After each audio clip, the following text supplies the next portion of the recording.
Understanding paper size in English. Hello, dear learners. Today, we're diving into the world of English phrases, and we'll be exploring the meaning of the phrase, paper size. By the end of this video, you'll understand what it means and how to use it appropriately. First, let's break down the phrase. Paper, a material used for writing or printing on.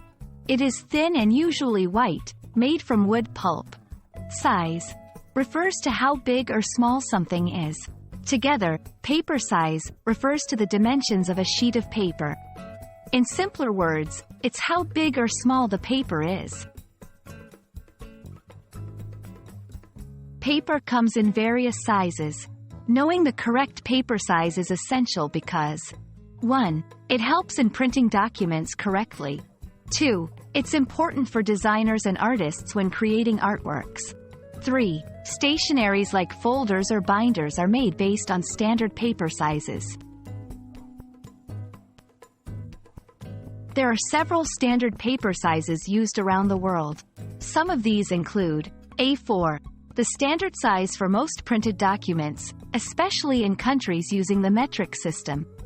Letter, common in the United States for everyday printing. Legal, longer than the letter size, often used for legal documents. These are just a few examples. Remember, the actual dimensions can vary based on the country and the standard they follow. To give you a clearer understanding, here are a few sentences using the phrase, paper size. 1. Could you tell me the paper size for this document before I print it? 2. Artists should always check the paper size before starting their artwork. 3. This printer can handle multiple paper sizes, from A4 to legal. And that wraps up our discussion on paper size. Remember, it's not just about the physical dimensions but also about ensuring our tasks related to paper, be it printing or drawing, go smoothly.